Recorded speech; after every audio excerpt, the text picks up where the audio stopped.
Ex-hétéro, ex-hétéra, un podcast queer positif. Nous sommes en mai 2024 et je suis en dépression. Je recherche des contenus positifs, quelque chose pour me divertir, m'évader, me redonner foi en l'humanité. Je cherche des séries, des livres audio, des podcasts, mais rien qui ne me plaît assez pour me réjouir.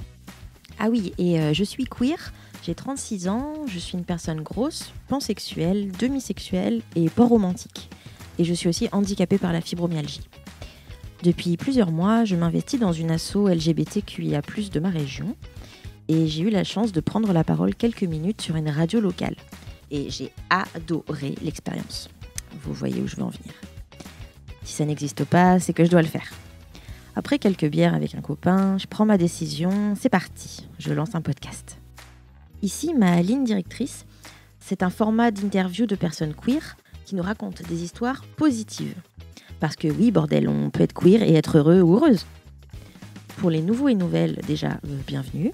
Alors, queer, ça veut dire, pour moi, hors de la cis-hétéronormativité et accessoirement en lutte contre le patriarcat. J'espère que vous passerez un bon moment en notre compagnie.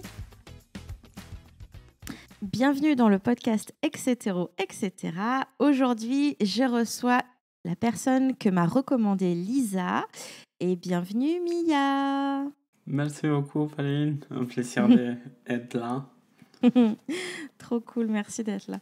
Ma première question, c'est quel est ton prénom et quels sont tes pronoms, s'il te plaît? Du coup, je m'appelle Mia et mes pronoms, c'est elle. Ok, super. Où est-ce que tu te situes dans la queerness, dans notre grande famille choisie LGBTQIA+, en ce moment? Je suis une femme trans et dans ce qui vient de reste, c'est quelque chose que j'ai un peu de mal à définir dernièrement. Okay. Mais j'avais toujours identifié depuis que j'ai fait mon coming out comme quelqu'un queer. Pour moi, c'est l'avenir. Je suis attiré par des personnes qui, avant tout, sont des personnes queer. Ok. On n'est pas que queer. Alors, comment tu te définirais en tant que personne? Je suis une femme immigrante. Je suis mexicaine. Je suis latine. Et pour moi, c'est une grande partie de ma vie. J'ai passé beaucoup de temps à bouger à cet endroit. Depuis là où je suis né à Monterrey, au Mexique. Puis j'ai habité du temps en Hongrie, en France, à Rennes. J'ai habité à Barcelone. Et puis finalement, j'ai habité à Paris. C'est là où je suis resté depuis maintenant un peu plus de 8 ans. Ok. Qu'est-ce que tu fais dans la vie? Comment occupes-tu tes journées? Alors, avant de te laisser répondre à cette question, je voulais faire un petit disclaimer, comme on appelle ça, quoi. Parce qu'en fait, tu m'as demandé à ne pas être anonyme dans ce podcast. Yes. Et ce qui est tout à fait cool et généreux de ta part, pour peut-être répondre à cette question. Certainement. Oui, du coup, je suis musicienne. J'ai un groupe qui s'appelle Me More and the Tea. Super titre, on adore. C'est la thé qui est présente. Et ben on est un groupe qui a été formé comme un groupe des personnes trans. On s'est un peu élargi ces derniers mois. Du coup, on est aujourd'hui un groupe qui est des personnes queer, des personnes femmes militantes, engagées. Ouais. Et bon, dans mes journées, j'occupe une grande partie, bien sûr, à nos répètes, à composer, à pratiquer à mon côté musicalement. Mais aussi, je suis dans une école de musique à Paris. Et du coup, je suis une formation de composition. Et du coup, c'est une grande partie de mes journées, de soit aller à l'école ou travailler sur faire des projets. On a un peu de projets tout le temps. Du coup, c'est une partie qui prend pas mal de mes journées. Ah, tu m'étonnes. Et ça a l'air trop bien. J'ai écouté un petit peu, c'est vraiment déjà charmé. C'est très entraînant, c'est multilingue, que j'aime beaucoup. Ouais. Ouais, c'est un aperçu de ma tête. Ça fait tellement longtemps que j'habite en dehors du Mexique et ben en arrivant en France, je parlais pas français. Du coup, dans ma tête, il y avait tout. Il y avait espagnol, il y avait anglais, et puis à fur et à mesure, j'apprenais français. Et du coup, dans ma tête, tout le temps, soit dans mes rêves, ou dans mes pensées, ou dans tout, il y a tout, un peu toutes les langues. Il y a un mélange. Et du coup, la musique, j'ai pratiquement toujours écrit en anglais. Et j'ai pendant très longtemps préféré favoriser l'anglais, parce que pour moi, c'est une langue qui permet de dépasser le genre. Ouais.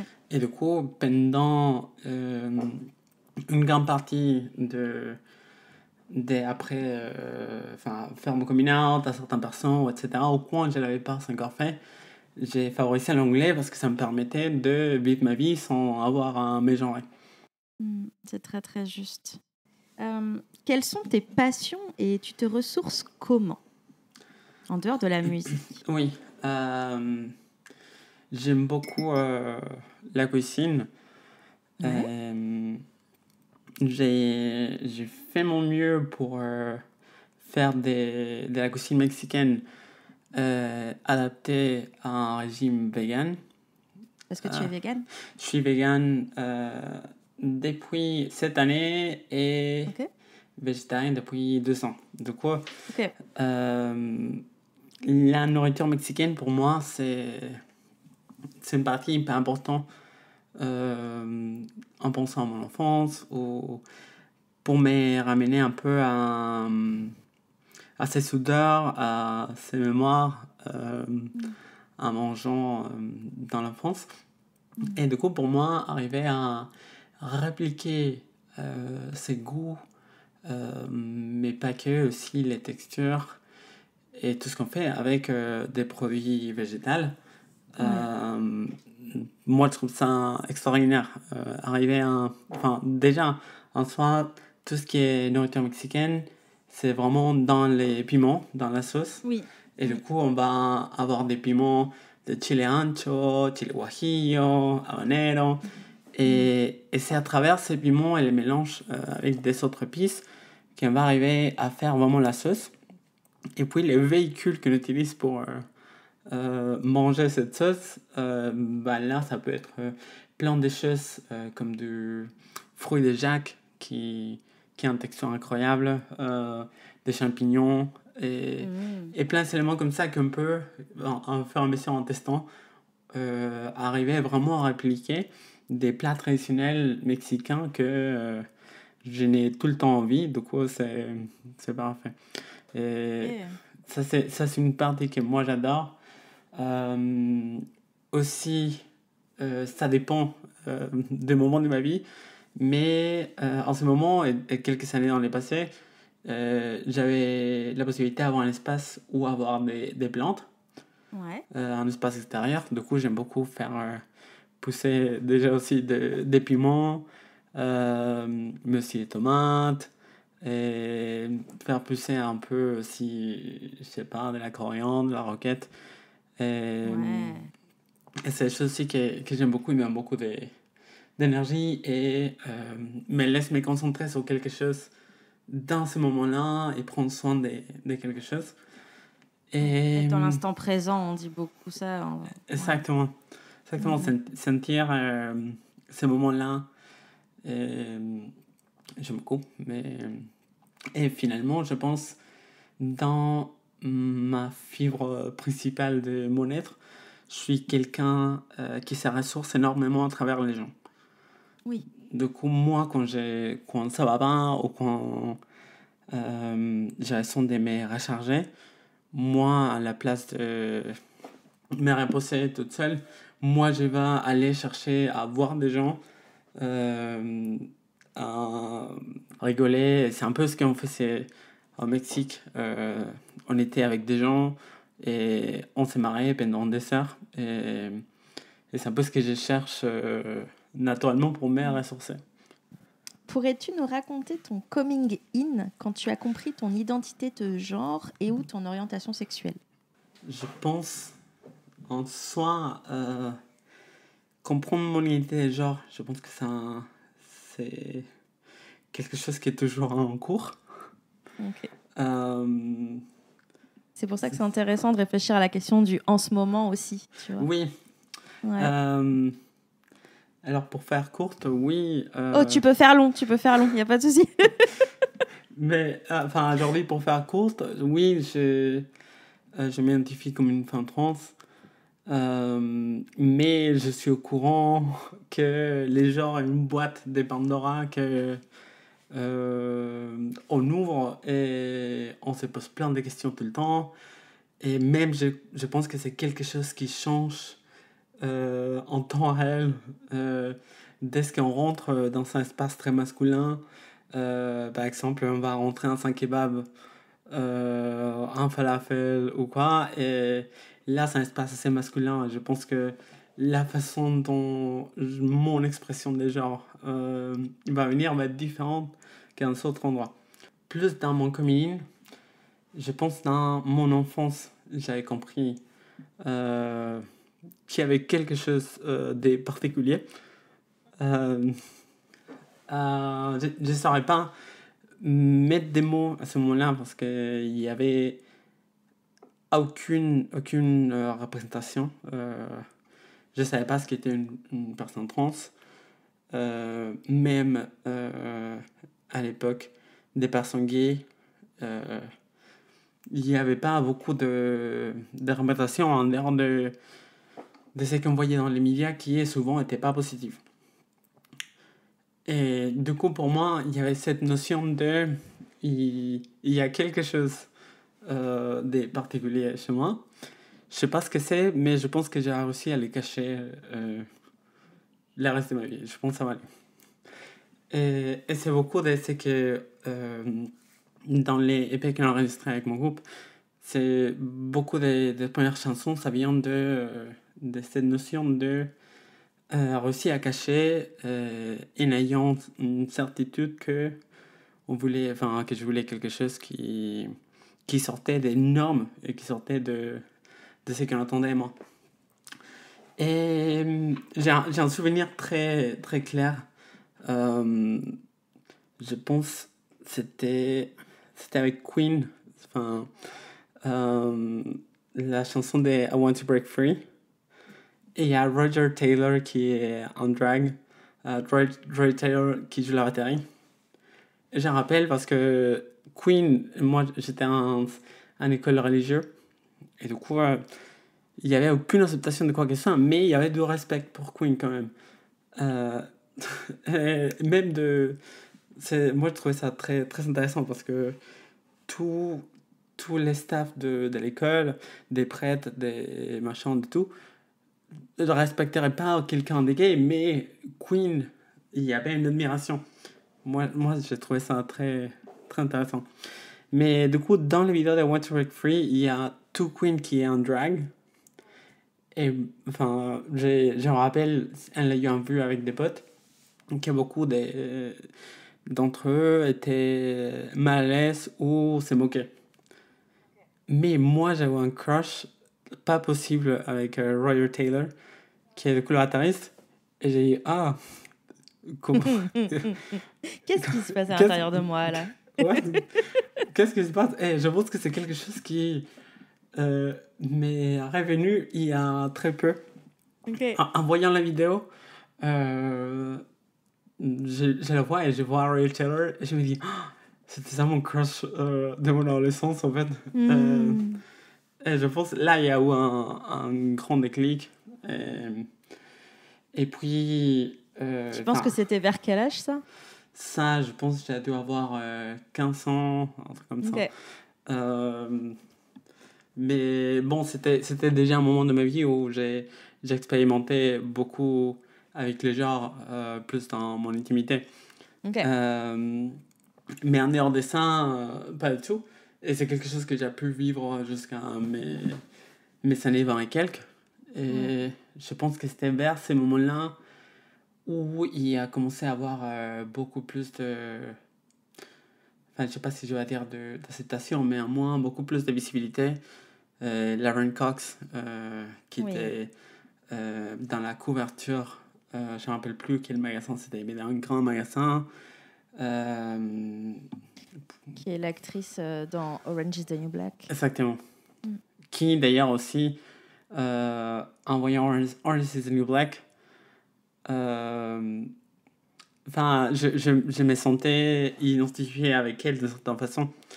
Ouais. Mais je pense que c'est pas simple de s'identifier avec quelqu'un, surtout dans une série comme Orange is the New Black, qui est assez forte et qui, tu vois, cette personnage, c'est tout ce qu'elle doit traverser tout le temps et tu te dis, fou, est-ce que je veux ça pour mon futur, vraiment?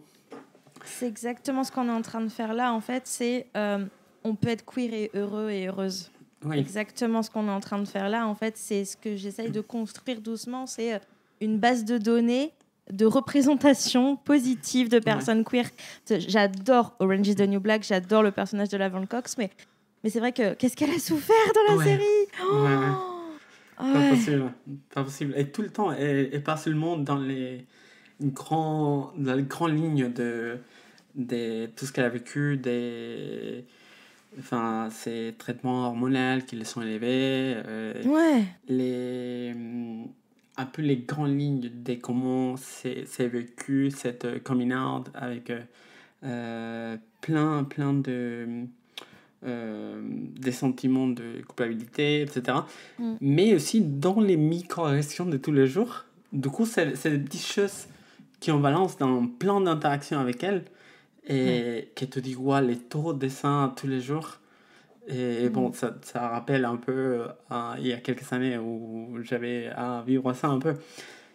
Mais oui, je pense en voyant, pas elle en tant que personnage, mais en tant que comédienne, avoir cette visibilité, puis en même temps avec Elliot Page, qui fait aussi son coming-out. Et en m'approchant plus des espaces queer, espaces LGBT, je pense que j'ai pu voir de moi-même ce qui est vraiment des personnes queer et mettre la différence entre ce qu'on voyait dans la télé et dans les dramas et dans tout ça versus une personne qui en fait est trans et qui veut juste faire de la musique électronique dans son petit cottage quelque part. Du coup, c'est là où je me dis, en fait, c'est parce qu'on met tout le temps, mais il y a toute une possibilité derrière. Et voilà, je pense que ça aussi m'a beaucoup aidé à rentrer en terme avec mon identité. Est-ce que tu pourrais nous raconter quelques-uns de tes coming out positifs ou le plus positif? Je pense que j'ai pas trop de coming out. Enfin, je sais pas trop. J'ai eu un peu la chance parce que j'avais quitté le Mexique. Et du coup, c'est-à-dire beaucoup de personnes avec qui j'ai grandi, avec le temps, on arrête de parler. Parce que il y a différents horaires, il y a différentes vies.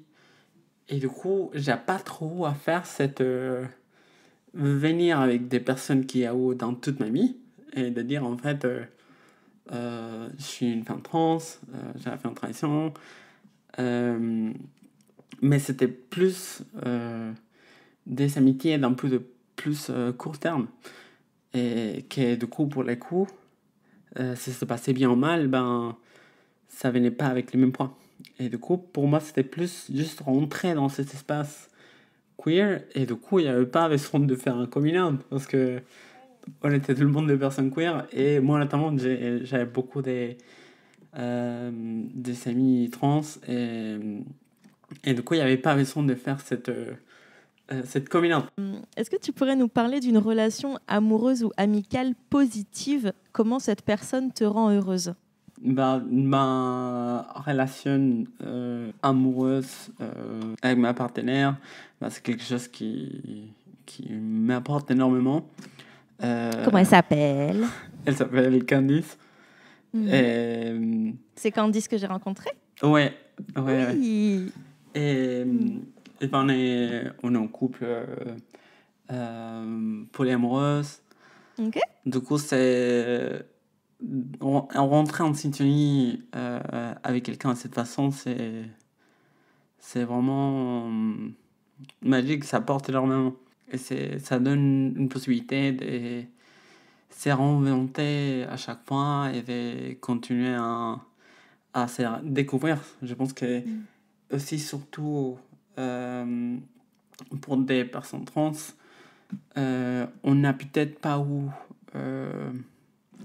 beaucoup des années de dater des gens ou de juste coucher avec des gens. Et je pense qu'une fois qu'on rentre dans cette transition où on est OK avec soi-même, se permettre de faire ça, après, ça donne énormément. Ça donne un peu vivre ce qu'on n'a pas pu vivre pendant longtemps.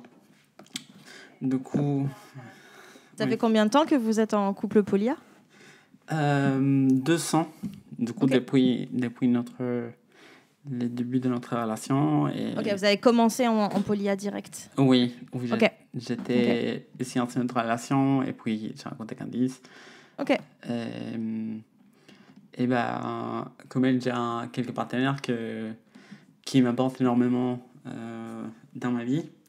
Ouais. Mais bon, aussi pour moi, les amitiés pour moi, c'est quelque chose qui me donne énormément. Et aujourd'hui, avoir un groupe de personnes déjà dépasse mon groupe. C'est aussi mes meilleurs amis. Et le fait qu'on soit, enfin, c'est ça aussi des personnes trans, ça nous permet enfin, des personnes trans et des personnes aussi étrangères en France, ça nous permet de prendre cet espace qu'on n'a pas dans notre quotidien d'être en dehors de notre pays. Et par exemple, on pense à toutes les festivités, à Noël, ou à tout ce qu'on va voir, parce qu'on va célébrer un peu tout. Ouais. La fête des indépendances mexicaine, je sais pas s'il y a une fête d'indépendance canadienne, mais je sais pas. Mais Il y a le Thanksgiving qu'on fait pas, mais qu'au Canada, ils le font. oui, Ouais. il y a un peu tout et être là pour nous et remplir cet espace, pour moi, c'est quelque chose qui donne énormément. Et moi, quand j'y pense, j'ai mal à la tête de penser que ces personnes, on s'est rencontrés par un grand hasard de la vie. Oui. Enfin, le fait que j'étais dans un bar à un moment précis, que j'ai parlé à quelqu'un, que j'avais fait pas tout le temps, mais que j'ai approché quelqu'un pour les parler. Et que puis de là, ça donne toutes ces années de complicité. Ouais. Pour moi, de me dire, mais qu'est-ce qui serait passé si j'aurais pas été à ce moment-là, dans cette mood-là de parler avec quelqu'un. Et de penser à ça, ça me donne un peu de mal de tête.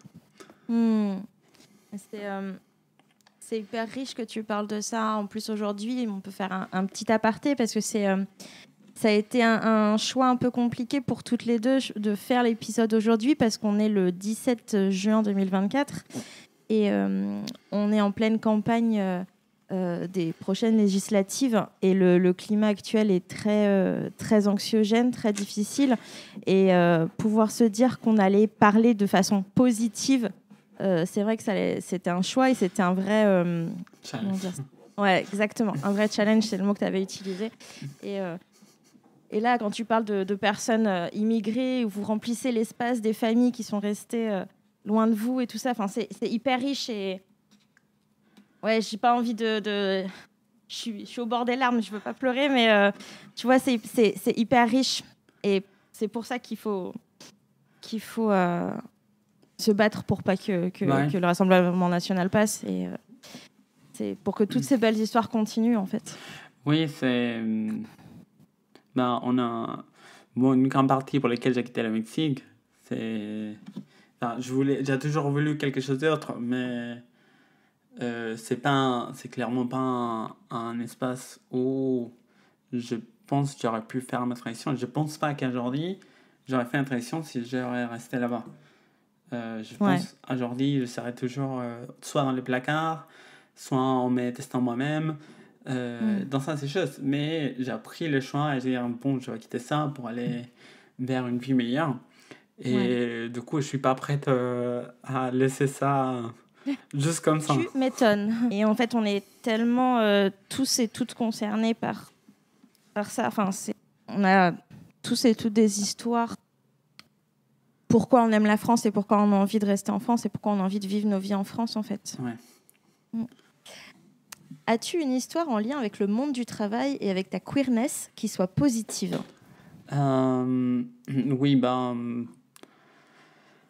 je pense qu'il y a une division un peu entre mon monde de travail actuel et mon monde de travail dans le passé. J'ai quelques bonnes expériences plus dans le passé. Je me rappelle, je pense que c'était début Covid, où on était déjà un peu avancé. Moi, je pense, en freelance. Du coup, je travaillais à mon côté. Et j'en ai cours aussi. J'étais prof. Okay. Et t'étais prof de quoi ? J'étais prof de design. Ok.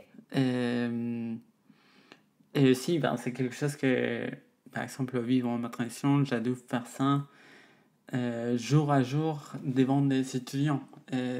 C'est qui n'est pas toujours évident. Ouais. Je pensais. Mais franchement, si quelqu'un m'a surpris, c'était les étudiants. L'administration, pas toujours génial. Mais les étudiants ont tout de suite capté, ont tout de suite compris. Et on m'a commencé à genrer correctement tout le temps. C'était madame et trop moi. Bien. Oui. Je leur avais dit aussi que j'allais leur mettre 0 si on ne c'est pas madame. J'adore. Ça a peu marché. Non, c'est sûr que ça marche bien. Non, moi je sais pas tout. Je me sentais pas tout d'un côté dans lequel je pouvais demander quoi qu'elle soit, parce que aussi, pareil, il n'y avait pas beaucoup d'argumentation. Mais la façon dont les étudiants ont très rapidement compris, s'adapter et changer le comportement sans quoi qu'elle soit d'autre, ça pour moi, c'était magique.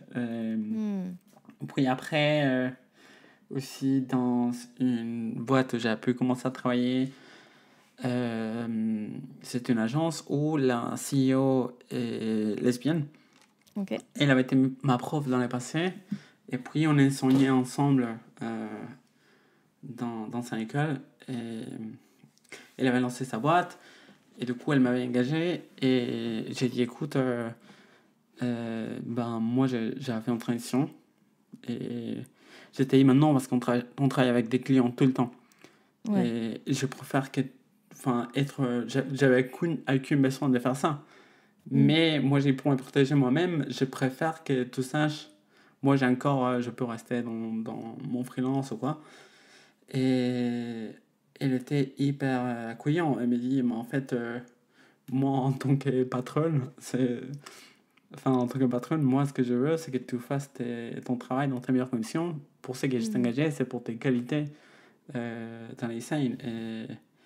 Et en fait, que tu fasses ça dans ta meilleure vie ou étant toi-même, ça va se voir dans ton travail et ça va se voir dans toute l'entreprise. Du coup, c'est clair, c'est ça qu'on veut, quoi. Oui. Meilleure réaction. Meilleure réaction. Ouais. Et puis, dans les futurs, où j'ai pu travailler avec Lisa. Ouais. Vous avez travaillé dans une grosse entreprise toutes les deux, du coup. Comment ça s'est... Est-ce que c'est toi qui as mis en place le service d'accompagnement dans cette boîte ? Moi, j'avais un peu par hasard, j'avais trouvé un peu à la tête du son de service LGBT, je sais pas comment ça s'appelle, mais c'était un peu un plus de mon travail. Ok.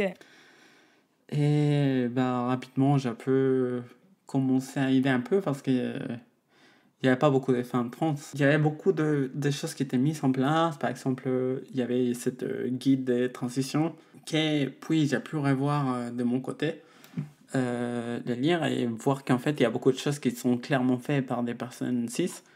Et dire non, mais en fait, c'est pas ok ça. C'est pas comme ça que ça marche. C'est pas genre de jour au lendemain, on est genre hey. Enfin, on peut pas forcer les gens à faire ça. Et du coup, c'est beaucoup de choses qui étaient bien positionnées, mais qu'il fallait qu'il y avait des personnes trans qui ont aussi fait une transition récemment, qui les voient et qui disent en fait, ici, il faut ajuster ça et ça. Et oui, enfin, j'ai pu travailler là quelques temps. Et c'est assez gratifiant de pouvoir voir l'impact des choses dans des vraies personnes. Et bah aussi avec Lisa, comment ça s'est passé, pouvoir voir ça en réel et pas en théorie, ben c'est gratifiant. Ouais. Et c'était la première personne, ou peut-être même la seule entre-temps, que tu as pu accompagner concrètement? Oui. Ok, Oui. trop bien. Oui, parce qu'il y a, il y a une histoire des transitions dans le travail, et ça c'est parti, mais aussi des histoires administratives j'ai pu déjà, à ce moment, j'avais déjà passé par des conflits administratifs et j'ai déjà où à faire trouver des solutions pour des petits problèmes administratifs. Du coup, beaucoup de choses qu'on peut dire, en fait, on peut pas faire ça, en fait, on peut. Ouais, carrément. Trop bien, trop bien. C'est vrai que ça... je vais pas refaire l'épisode de Lisa, mais ton accompagnement a été vraiment très, très bénéfique. C'est incroyable. Est-ce que tu as un message positif à faire passer? Oui. Je pense que pour moi, un peu les grands messages positifs dans ma vie, c'est un peu T4T. En tant que personne trans, être là pour les autres, voir ce qu'on peut vivre et comment nous-mêmes on peut créer un réseau et un système de sécurité pour l'une pour l'autre. Et c'est quelque chose qui existe depuis tellement longtemps. Et on les voyait avec Marsha P. Johnson, avec Sylvia Rivera, et toutes ces personnes incroyables qui ont fait tout ce qu'il fallait faire, parce que en fait c'est les gens qui prenaient le plus cher. Voir cette soutien qui existe entre les personnes trans et dans ce principe de T4T qui va beaucoup... en principe, je pensais que ça faisait seulement référence à quelque chose d'amoureux, mais en fait, T4T, c'est plus de la delphité, de dire on est là pour nos elfes et on va continuer, on va faire tout ce qu'il faut pour que nos elfes soient dans des bonnes conditions. Et je pense que c'est génial de voir comment beaucoup de choses avancent, même si certes, on n'est pas là où on devrait y être. Mais je pense à une femme qui était en charge d'une association à Paris. C'est une femme trans. Elle devrait avoir 70 ans, quelque chose comme ça. Et je leur ai aidé brièvement avec leur site web. Et on faisait un call. Elle me dit jamais je croirais qu'il y aurait le jour où je verrais une femme trans faire un site web. Et moi je suis genre wow. C'est vrai que il y a aussi il faut connaître qu'aujourd'hui il y a beaucoup de personnes trans dans tout ce qui est STEM et dans tout ce qui est technologie, etc. Mais... C'est ce que disait Alan dans ses stéréotypes, Ouais. qu'il n'y a que les meufs trans qui sont dans l'informatique. Ouais, c'est un stéréotype, mais enfin, en pensant à la passé, je pense c'est quelque chose qui n'était pas là. Du coup, et ça m'a rempli d'un sentiment de dire en fait, on a beaucoup de privilèges aujourd'hui, même si certes les choses sont pas comme elles devraient l'être, mais on a quand même beaucoup de privilèges grâce aux personnes qui ont été là avant nous, et du coup, c'est pour nous cette responsabilité aussi d'être là pour les enfants trans et d'être là pour toute cette nouvelle génération qui va venir. Et ben, c'est le moment de mettre la casquette et mettre les chaussures, aller faire ce travail et dire ok, On continue le combat. on continue. Oui. Ouais, c'est super ce que tu dis. Moi, ça me touche, c'est hyper émouvant de... Ouais, on continue. C'est grâce aux personnes qui étaient là avant nous qu'on peut avancer. Elles ont commencé à déblayer le chemin et continuent, quoi. Oui. Ouais, c'est super. Ça fait trop du bien. C'est hyper ressourçant. Et puis, tu vois, moi, je pense que grâce à tes mots, il y en a d'autres qui seront peut-être comme moi et se sentiront pousser des ailes. Donc, oui, allez, toi, ton fer de lance, c'est T40. Bah, peut-être que pour moi, ça sera queer pour queer. Et peut-être que d'autres personnes, ce sera autre chose. Mais c'est vrai que, ouais, on est, comme dit Jenna dans Nos Voix Trans, il y a une communauté qui est là pour nous. Il ne faut pas se sentir seul et on est vraiment une communauté et on peut se soutenir. Et on est là. Ouais, si on est là et on se soutient. Est-ce que tu aurais des ressources, que ce soit des livres, des vidéos, des podcasts, des comptes Insta par exemple, à nous recommander qui soient queer et positifs? Alors déjà, Me More and the Tea, on n'oublie pas. Oui, certainement. Me More and the Tea. Notre épée One Piece Euphoria Machine, qui est de base une histoire de réalisation et de Euphoria, et d'arriver à prendre ce pouvoir et laisser derrière tous les sentiments de culpabilité qui peuvent venir pour une personne trans. Ouais. Du coup, ça en principe, le chemin est peut-être pas le plus positif, mais l'idée... On peut aller lire les paroles et... Ouais, carrément. Alors, il y a un podcast que j'adore, The Handsome Podcast. Ouais. Du coup, c'est un podcast, c'est en anglais. Ok. C'est fait par Tig Notaro, Mae Martin et Fortune Filmster. Ok. Et c'est vraiment hilarant. Moi, tous les mardis, j'adore parce que c'est 3 personnes queer, des différents schémas dans leur vie. Il y a Tig Notaro qui est une légende lesbienne qui a changé les games. Et puis Fortune Filmster et Mae Martin qui a beaucoup de... il y a des écarts d'âge et aussi Mae Martin c'est une personne non binaire. Du coup on a vraiment des différentes perspectives et moi j'adore écouter ça chaque mardi. Pour moi c'est génial. Trop bien. Puis en musique, je pense qu'il y a beaucoup d'artistes queer que j'aime beaucoup. C'est peut-être un peu difficile à trouver des très très positifs. Toi, ça t'apporte du positif quand tu les écoutes? Moi, ça apporte tellement de positif. Ok. Par exemple, Caroline Rose. C'est aussi une personne non-binaire. Ouais. Et elle a fait pas mal des super chansons et des super albums. Notamment, il y a là une chanson qui s'appelle Feel the Way I Want, Superstar. Oui, Superstar.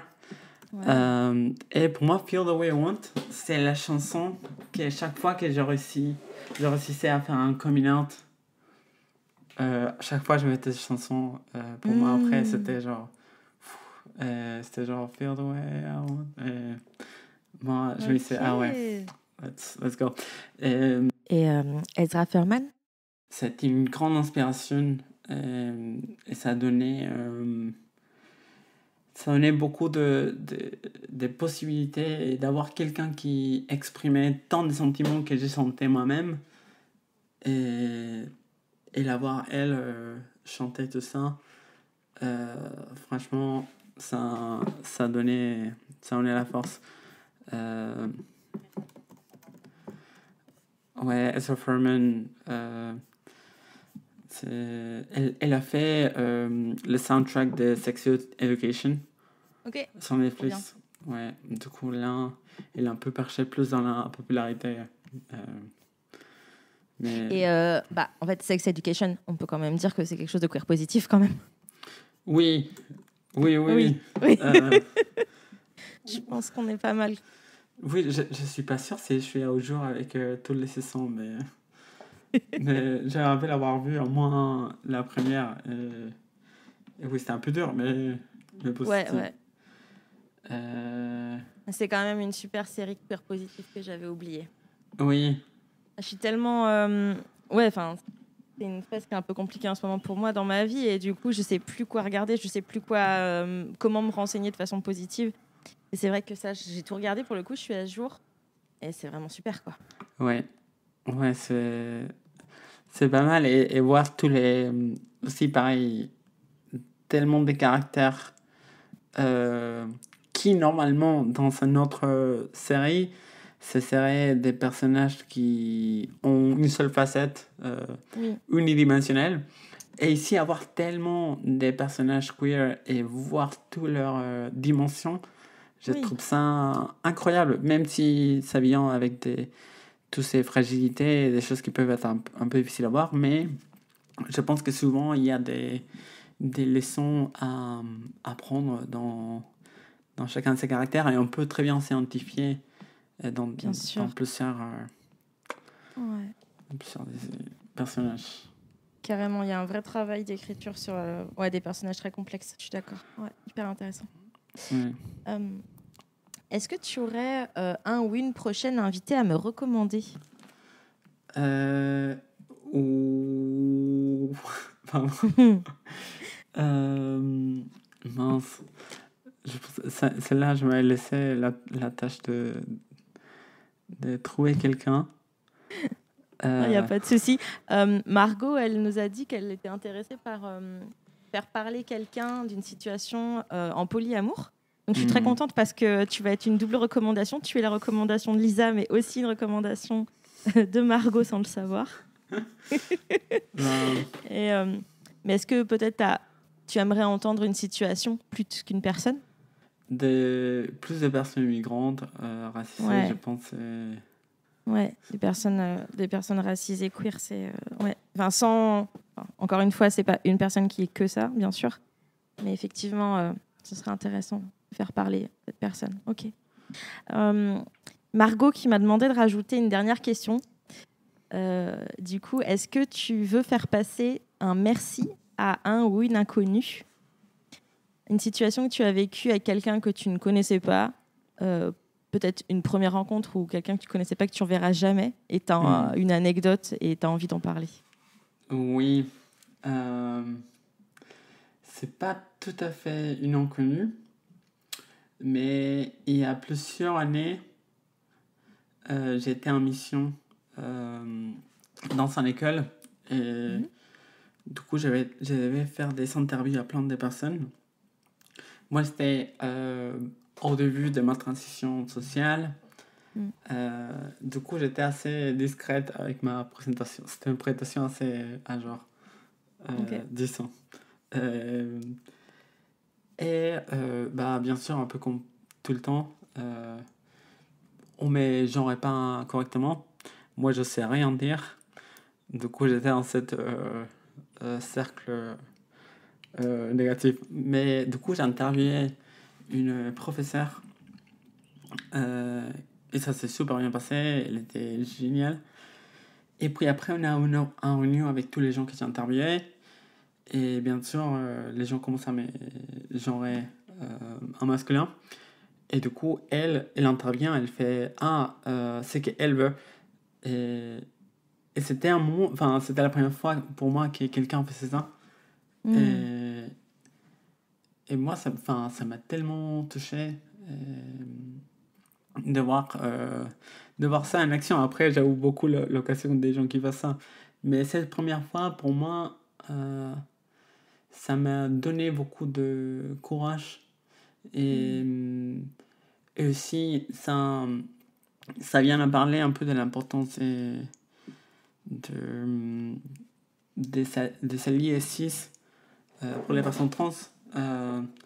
Parce que c'est souvent une personne cis qui rentre dans cette genre de cas qui peuvent faire la différence. Et du coup, moi, ça m'a beaucoup touché. Je ne me rappelle plus comment elle s'appelle, mais... C'est pas grave, c'est trop bien. Les alliés 6, on les aime. Oui. Trop bien.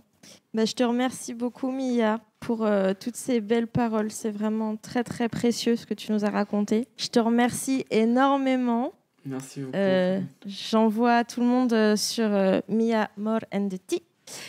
Et je te fais des gros bisous et puis on se voit bientôt.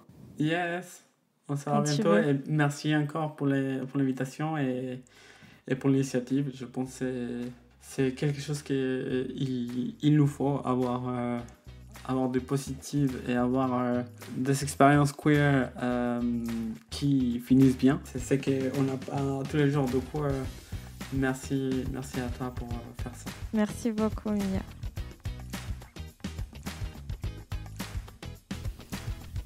Merci d'avoir passé ce temps avec nous.